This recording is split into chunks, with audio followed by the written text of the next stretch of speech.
जिन संहिता 49 को पढ़ रहे हैं और इस पर मनन कर रहे हैं। और यहाँ पर कुछ इस रीति से लिखा है। पहला पद कहता है, हे देश देश के सब लोगों यह सुनो, हे संसार के सब निवासियों कान लगाओ। मैं आपको बता दूं कि ये कोरा वंशियों का भजन है। और कोरा जो थे वो परमेश्वर के बड़े भक्तों में से एक कहलाए जाते हैं। और लेकिन उन्होंने मूसा नबी के खिलाफ बलवा किया और परमेश्वर की तरफ से उनको हलाक कर दिया गया। और उनके जो वंश के बच्चे बचे, उन्होंने अपने पिता और उनके साथियों की जो दशा देखी थी, जो कैसे परमेश्वर तबाह करता है, परमेश्वर कैसे नष्ट कर देता है, उस बात को देख करके उन्होंने, उसके वंशजों ने परमेश्वर की महिमा बड़े तहे दिल से करना शुरू किया। और उन्होंने जाना कि वास्तव में परमेश्वर का न्याय जो है वो बिल्कुल अद्भुत है और उसको हम समझ नहीं सकते। और इसीलिए उन्होंने अपने जीवन को पूरी रीति से परमेश्वर के लिए समर्पित किया। और कोरावंशियों के बहुत सारे भजन हैं। आप जब इसको पढ़ देंगे, इसको सुनेंगे, 47 भी उन्हीं का है, 48 भी उन्हीं का है। बहुत सारे भजन जो हैं उन्हीं के द्वारा लिखे गए हैं और उनको इसलिए सम्मिलित किया गया है इस भजन संहिता के अंदर, ताकि लोग उस बात को समझ सकें कि परमेश्वर की आराधना स्तुति करना कितना आवश्यक है और कितना जरूरी है, कितना महत्वपूर्ण है। इस बात को समझने के लिए ज़रूरत है। और यहाँ पर हम देखते हैं कि वो पहले पद में आह्वान करते हैं और वो कहते हैं, हे देश देश के सब लोगों यह सुनो, हे संसार के सब निवासियों कान लगाओ, क्या ऊंच क्या नीच, क्या धनी क्या दरिद्र। यानी यहाँ पर किसी को भी नहीं छोड़ रहे हैं। वो कहते हैं कि इस पृथ्वी पर रहने वाले जो ऊंचे लोग हैं वो, जो नीचे लोग हैं वो भी, क्या धनी लोग हैं वो भी, और जो दरिद्र लोग हैं वो भी। यानी कि सबको सुनना चाहिए। मेरे मुंह से बुद्धि की बातें निकलेंगी और मेरे हृदय का चिंतन समझ ही होगा। कहने का मतलब है, परमेश्वर के ये भक्त जो हैं वो ना इस बात को बताते हैं कि परमेश्वर का आत्मा जब ना उनके अंदर होकर के बोलता था, और परमेश्वर के आत्मा के द्वारा वो जब बोलना शुरू करते थे, तो वो कहते हैं कि मुंह से बुद्धि की बातें और हृदय से समझ का चिंतन ही निकलेगा। समझ का चिंतन, यानी कि चिंतन करना है समझ का। समझे, बहुत ही गंभीर बात है ये, और इसको समझने के लिए हमें और आगे जाना पड़ेगा। और अगर हम इसी पद पर चर्चा करें तो बहुत गहरा मतलब है इसका, लेकिन हम इस पर नहीं बल्कि थोड़ा सा आगे इस के पदों को देखेंगे, किसी दिन और चर्चा करेंगे। मैं नीति वचन पर अपना कान लगाऊंगा, मैं बीड़ा के स्वर में अपनी पहेली बुझाऊंगा। परमेश्वर के भक्त कहते हैं, मैं नीति वचन पर अपना कान लगाऊंगा। आप नीति वचन को पढ़ते हैं, नीति वचन इसके बाद है ना आपको आता है, लेकिन उस नीति वचन की बात नहीं कर रहे हैं। ये नीति वचन मतलब जो परमेश्वर कोई नीति ठहराता है, परमेश्वर की जो नीति है, परमेश्वर की जो विधियां हैं, उनकी चर्चा कर रहे हैं कि जो परमेश्वर ने नीति के वचन बोले हैं, यानी कि किस तरीके से हमें अपने जीवन को चलाना है और किस तरीके से हम अपने जीवन को चलाएं और क्या जीवन का सार होने पाए, वो सब नीति वचन में आते हैं। ये नहीं कि जो है ना आप इसके भजन संहिता के बाद जो नीति वचन लेके, क्योंकि ये तो उस समय मूसा के बाद की बातें हैं, ये मूसा के समय की बातें हैं। जो मूसा के समय के लोग हैं, ये जो कोरावंशी हैं, वो लोग कहते हैं कि मैं तो नीति वचन पर अपना कान लगाऊंगा, मैं बीड़ा के स्वर में अपनी पहेली बुझाऊंगा। यानी कहने का मतलब है कि वो गाऊंगा, यानी पहेलियों को भी मैं बीड़ा पर गा करके उनको समझने का यत्न करूंगा या उन पर ना बूझने का यत्न करूंगा। उसका 5वां पद कहता है, मैं विपत्ति के दिनों में क्यों डरूं। जी, जो हम लोग विपत्ति जब आती है तो हम अक्सर डरने लगते हैं, हम लोग घबरा जाते हैं। लेकिन परमेश्वर के ये भक्त कहते हैं कि मैं विपत्ति के दिनों में क्यों डरूं, जब मेरे विरोधियों का अधर्म मुझे घेरे हो। यानी कि जब आपके विरोधी लोग आपको घेरे रखें अधर्म के द्वारा, तो आपको डरने की जरूरत नहीं है। जहां ध्यान रखें, अगर आपका जीवन धार्मिकता का है तो आपको कोई भी डरा नहीं सकता, कोई भी हरा नहीं सकता।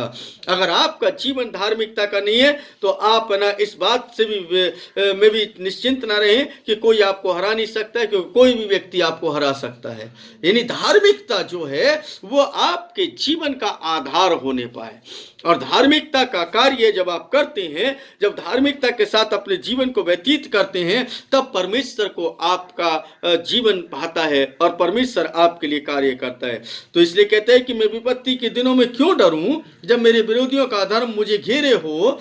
जो अपनी संपत्ति पर भरोसा रखते और धन की बहुतायत पर घमंड करते, यानी कि जो अधर्म करने वाले लोग हैं वो अपने धन पर ज्यादा घमंड करते। मेरे पास इतना धन है। कभी भी है ना आपने किसी अमीर आदमी को देखा है कि ना वो धन पे घमंड नहीं करता हो? एक शख्स इस दुनिया के अंदर नहीं मिलेगा जो है ना धन पर घमंड ना करता हो। जो ज्यादा धनी होगा वो उसका घमंड अपने आप दिखाई दे जाएगा। कुछ तो है ना किसी तरीके से दिखाई देगा, कुछ किसी तरीके से दिखाई देगा। यानी कि तरीके भिन्न हो सकते हैं, 50 नहीं हजारों तरीके हो सकते हैं। आपको बता दें, उसको शो करने के हजारों तरीके हो सकते हैं, लेकिन घमंड है। और बाइबल कहती है कि घमंड से चढ़ी हुई आंखों को परमेश्वर पसंद नहीं करता है। तो परमेश्वर का वचन कहता है, यहां पर ये लोग कहते हैं जो अपनी संपत्ति पर भरोसा रखते हैं और धन की बहुतायत पर क्या करते हैं, घमंड करते हैं। ऐसे लोग जो हैं वो अधर्म के साथ जीते हैं। यानी कि ओ मेरे पास तो इतना धन है, अब है ना मेरा कोई क्या बिगाड़ सकता है, मेरे पास तो इतना धन है, मैं तो जो चाहूं वो खरीद सकता हूं। अब तो मेरे पास इतना धन है, अब तो मैं कुछ भी कर सकता हूं।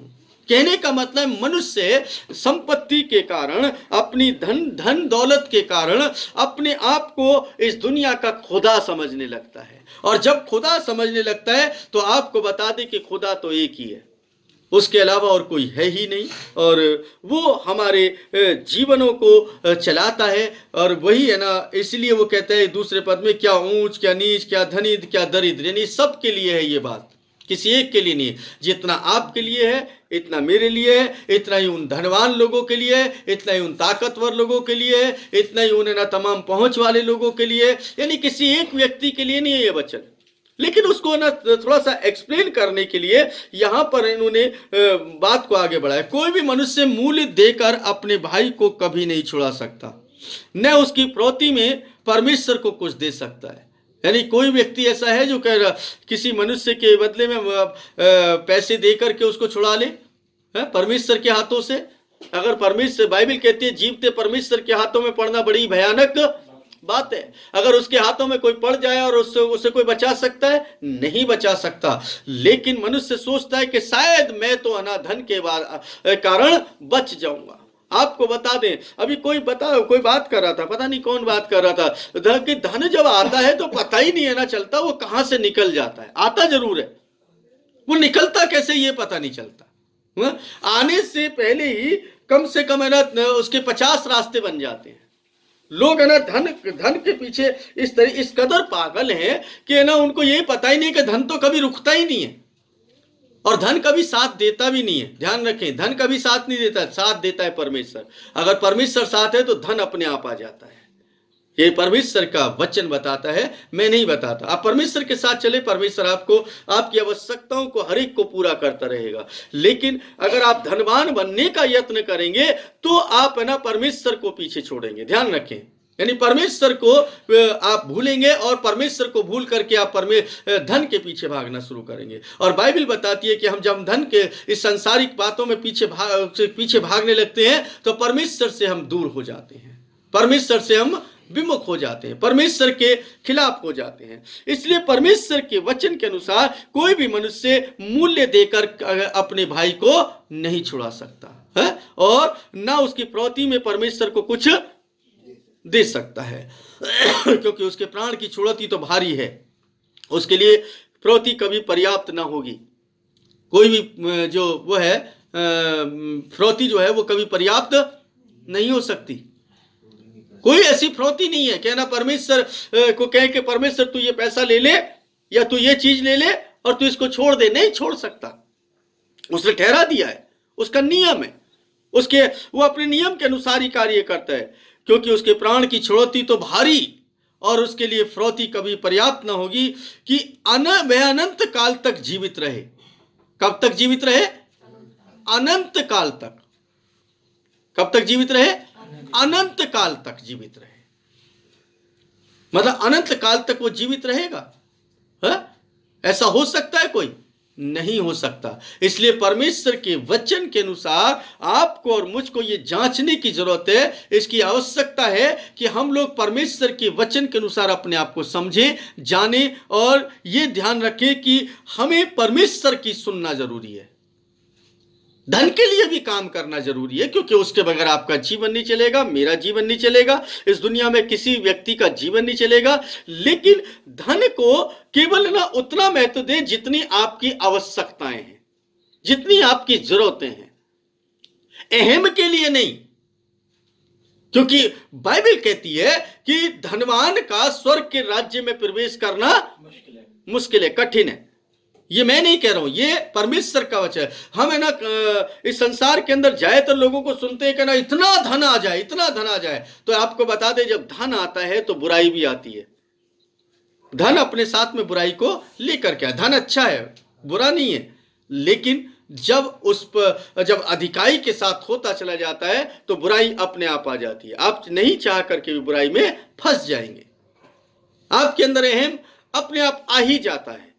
इसलिए जिसने अपने मन को और अपनी आत्मा को कंट्रोल में कर लिया, वो परमेश्वर का सच्चा भक्त बन सकता है। और आपको बता दें, इस संसार के अंदर भी आनंद मनाएगा और आने वाले वक्त में भी आनंद मनाएगा। उसका आनंद कभी खत्म नहीं होगा। लेकिन मनुष्य सोचता है नहीं नहीं नहीं, मेरे को तो यहीं पर। मैं बहुत सारे लोगों को जानता हूं इस संसार के अंदर, मैं लाखों लोगों से मिला हूं अभी तक, और लोगों के ना बातचीत को सुनता हूं। कुछ लोग हैं बड़े संतुष्ट लोग पाए जाते हैं, कुछ लोग हैं बड़े उतावले पाए जाते हैं, कुछ लोग हैं जो बड़े दुखित पाए जाते हैं, कुछ लोग हैं जो बड़े पीड़ित, अपने साथ को सताया हुआ साबित करने की कोशिश करते हैं। शायद मुझसे ज्यादा है ना कोई दयनीय नहीं है, मुझसे ज्यादा है ना तिरस्कृत व्यक्ति कोई नहीं है। और कई बार है ना आप लोग भी झांसे में आ जाते होंगे, बहुत सारे लोगों के में आप लोगों को भी है ना कोई रो करके इधर उधर की बातें करके ना आपको बरगला देते। हम जैसे लोग आ जाते हैं, जो है ना इतना सब कुछ जानने के बाद भी हम जैसे लोग आ जाते हैं, तो आप तो एक साधारण जीवन को जीने वाले लोग हैं, क्योंकि आप एक पासवान का जीवन नहीं जी रहे। जब हमारे जैसे लोग भी आ जाते हैं झांसे में, तो आप तो एक ना साधारण व्यक्ति, तो कोई व्यक्ति किसी के उसमें फंदे में फंस सकता है। लेकिन क्या है कि अपने आप को जांचने, अपने आप को परमेश्वर के साथ बनाए रखना बहुत जरूरी है। अगर आप परमेश्वर के साथ हैं तो आपको कोई भी गिरा नहीं सकता। ध्यान रखें, अगर आप परमेश्वर के साथ हैं तो आपको कोई भी गिरा नहीं सकता। आपको कोई ना धन की हानि पहुंचा सकता है, कोई बात नहीं। क्या करेगा? चाहे धन की हानि पहुंचाएगा कोई व्यक्ति। जब आप किसी से ना मान लो किसी की बातों में आ जाएंगे तो धन की हानि होगी। तो धन की हानि कोई बड़ी हानि नहीं है। ध्यान रखें, धन अपने आप आ जाएगा। धन आज चला गया तो कल आ जाएगा, कोई घबराने की जरूरत नहीं है। लेकिन मनुष्य का व्यवहार जो है वो कभी भी वापस लौट करके नहीं आएगा, क्योंकि कोई भी व्यक्ति जब ना परमेश्वर को छोड़ दे तो परमेश्वर के विरुद्ध ही कार्य करता है। परमेश्वर के लिए काम करना है, कोरह वंशियों के जैसे अपने आप को समर्पित करना है। उन्होंने अपने पिता की ना दशा को देखा था, उसके हस्र को देखा था कि वो किस तरीके से परमेश्वर के खिलाफ होकर के, परमेश्वर के विरुद्ध होकर के उन्होंने अपने जीवन को नष्ट किया था। और वहां धन का खेल नहीं था। आपको बता दे, कोरह के जीवन में धन का खेल नहीं था, वहां अहम था दूसरे किस्म का। वो मूसा के खिलाफ हो गए। ओ, क्या तू ही परमेश्वर से बात कर सकता है? तू ही परमेश्वर का भक्त है। पवित्र वो परमेश्वर का आत्मा तो हम पर भी उतरता है, हम भी नबूवत करते हैं, हम भी भविष्यवाणी करते हैं।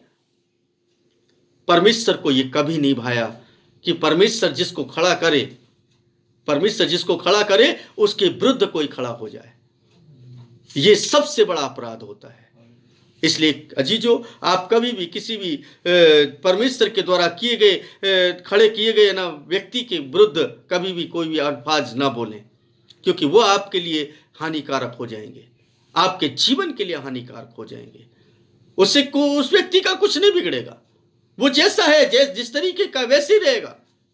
जब कभी भी आप चर्चा करें किसी की भी XYZ, तो ये अपने शब्दों को बड़े नाप तोल करके बोले। ध्यान रखें, अपने शब्दों को बड़े नाप तोल करके बोले, क्योंकि परमेश्वर की इच्छा के बगैर कोई भी व्यक्ति खड़ा नहीं हो सकता। अगर परमेश्वर ने चाहा है तो ही खड़ा होगा, अगर परमेश्वर नहीं चाहेगा तो नहीं खड़ा होगा। इसलिए आप अपने जीवन के लिए अंदर इस बात को ध्यान में रखें कि परमेश्वर का जो जन है उसको चाहे वो गलती कर रहा है, कोई बात नहीं, क्योंकि उसका खामियाजा उसी को भुगतना पड़ेगा ना। आपको और मुझको जज नहीं बनाया है किसी ने, हम जजमेंट नहीं कर सकते। जज कौन करेगा? परमेश्वर करेगा। वक्त, मैं अभी पिछले दिनों ना बात कर रहा था, वक्त पर छोड़ दीजिए, समय के ऊपर छोड़ दीजिए। वक्त अपने आप सिखा देगा क्या, और वक्त अपने आप बता भी देगा कि क्या सही है क्या गलत है। वक्त के हाथों में अपने जीवन को समर्पित करिए। उसी तरीके से अपने जीवन के अंदर सुख शांति पाने के लिए, आनंद पाने के लिए, अपने जीवन के लिए तमाम कमियों को दूर करने के लिए वक्त पर छोड़िए, परमेश्वर को काम करने दीजिए। बाइबल कहती है, पतरस कहते हैं कि परमेश्वर के वचन के अनुसार परमेश्वर के बलवंत हाथों के नीचे दीनता से चलो, अपनी समस्त चिंताओं को तुम उसके ऊपर डाल दो, क्योंकि उसे तुम्हारा ध्यान है। उचित समय पर वो तुम्हें क्या करेगा? बढ़ाएगा। एक समय ठहराता है वो हमारे लिए, लेकिन हम क्या चाहते हैं? समय से पहले। जब तक आप समय से पहले चाहेंगे तो आप, और अपनी इच्छा के अनुसार चाहिए, मेरा मन तो ऐसा कहता है, तो आपको बता दें कि मन ही है जो सबसे ज्यादा धोखा दे रहा है। कई बार हम पवित्र आत्मा को भी मजाक बना देते, पवित्र आत्मा मुझे ऐसा बता रहा है।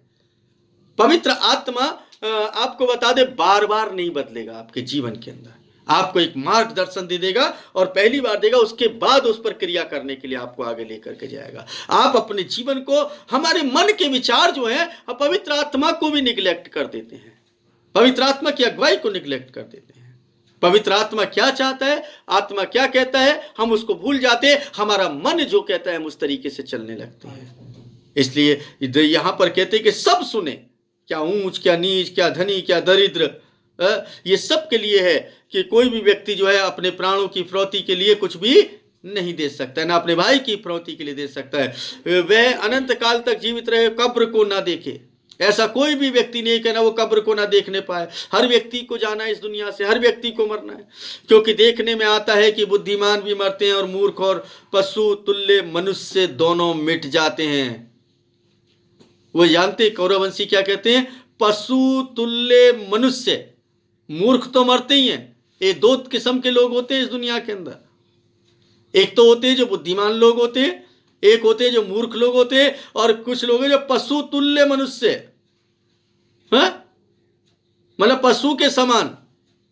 समझ नहीं है क्या सही है क्या गलत है, क्या कर रहा हूं क्या नहीं कर रहा हूं। वो पशु तुल्य कहलाते हैं और अपनी संपत्ति दूसरों के लिए छोड़ जाते हैं। कहने का मतलब है कि वो व्यक्ति कभी भी परमेश्वर के इच्छा के अनुसार अपने जीवन को व्यतीत नहीं करते। अपने जीवन को परमेश्वर को समर्पित करें। मैं हमेशा कहता हूं कि आप अपने जीवन के अंदर एक बात को ध्यान में रखें कि आप अपनी तरफ से कोई भी गलती ना करें। दूसरा व्यक्ति गलती कर रहा है, करने दीजिए, आप अपनी तरफ से कोई गलती ना करें। आप अपने आप को गलत साबित ना होने दें। दूसरा व्यक्ति अगर है ना गलती कर रहा है, उसको ना इंतजार करिए, समझ आ जाएगी एक दिन। क्यों? क्योंकि आप अगर ना आप गलती करेंगे तो वो ना आपके लिए गलत होगा, किसी दूसरे के लिए नहीं होगा। इसलिए कभी भी कोशिश करिए कि आप गलती पर ना हो। आप जो कुछ करें परमेश्वर की इच्छा के अनुसार करें, परमेश्वर को ध्यान में रखकर करें, क्योंकि परमेश्वर आपकी मदद और सहायता करने के लिए सदैव तत्पर है। हम बाकी के इसके 11 पद से लेकर के आखिरी तक हम बाद में कभी देखेंगे। परमेश्वर आप सभी को आशीष दे। आमीन, आमीन।